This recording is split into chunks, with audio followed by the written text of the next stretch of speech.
11th President of India, Bharat Ratna, Missile Man of India, Dr. APJ Abdul Kalam.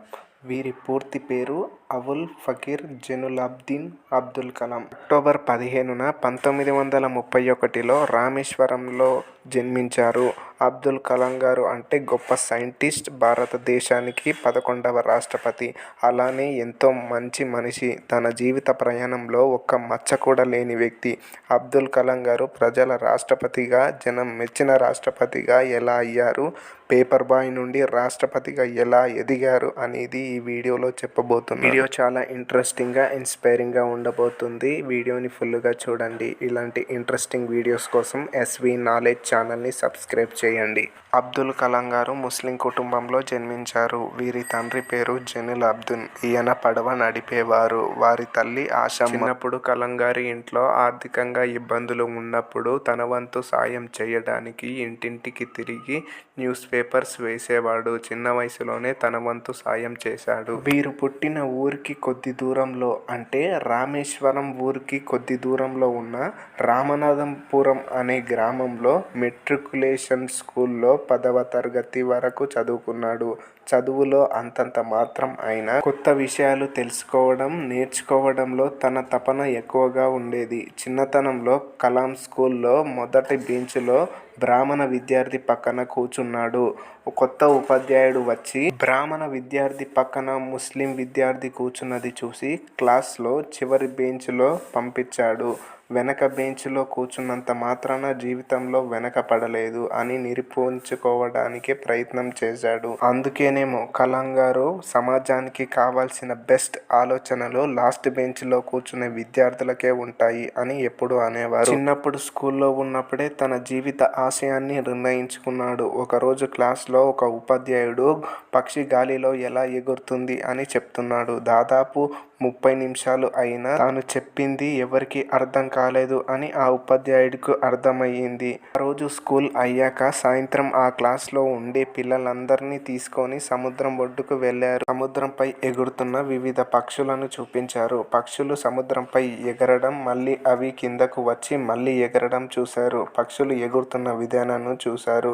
పక్షులు వాటికి అనుకూలంగా రెక్కలను ఆడించడం, ఎగిరే విధానాన్ని వారి ఉపాధ్యాయుడు దగ్గరుండి పక్షులను చూపిస్తూ వివరించాడు. అది చూసి అర్థం చేసుకున్న కలాం ఖచ్చితంగా పెద్దగా అయ్యాక పైలట్, ఫైటర్ అవ్వాలి అని అనుకున్నాడు. అని అది అవ్వలేదు. అనుకున్నది పూర్తి చేయాలి అని మద్రాస్ ఇన్స్టిట్యూట్ ఆఫ్ టెక్నాలజీలో ఏరో సైన్స్ ఇంజనీరింగ్కి వెళ్లారు. 2వ సంవత్సరంలో కలాంకి మైనర్ ప్రాజెక్టు కింద చిన్న ప్లేన్ తయారు చేసే అవకాశాన్ని ఇచ్చారు. కలాం కొత్తగా ప్లేన్ డిజైన్ చేసి ప్రొఫెసర్ దగ్గరికి తీసుకువెళ్లారు. కానీ కలాం తయారు చేసిన ప్లేన్ వారి ప్రొఫెసర్కి నచ్చలేదు.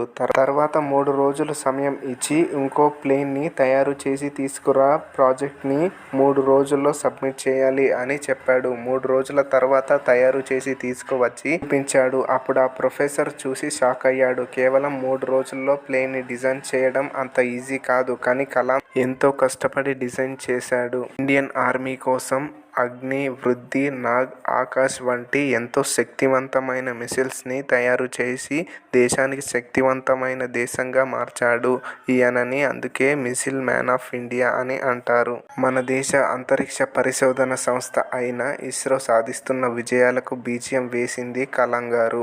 ఈయన నాయకత్వంలో ఇస్రో చాలా అభివృద్ధి చెందింది. ఇక 2002లో రాష్ట్రపతి ఎన్నికల పోటీలో అప్పటి కేంద్రంలో ఉన్న party BJP party prime minister Vajpayee గారు వారి పార్టీ అభ్యర్థిగా అబ్దుల్ కలాం గారిని పేరును ప్రకటించారు. అప్పటి ప్రతిపక్షంలో ఉన్న పార్టీ కాంగ్రెస్ కూడా మద్దతు ఇచ్చారు. అందరి మద్దతుతో కలాం గారు ఏకగ్రీవంగా భారతదేశ 11వ రాష్ట్రపతి అయ్యారు. రాష్ట్రపతిగా ఎంత బిజీగా ఉన్నా పిల్లలతో ఉండేవాడు. వారి వద్ద పనిచేసే వాళ్ళ దగ్గర కింద కూర్చొని భోజనం చేసేవాడు.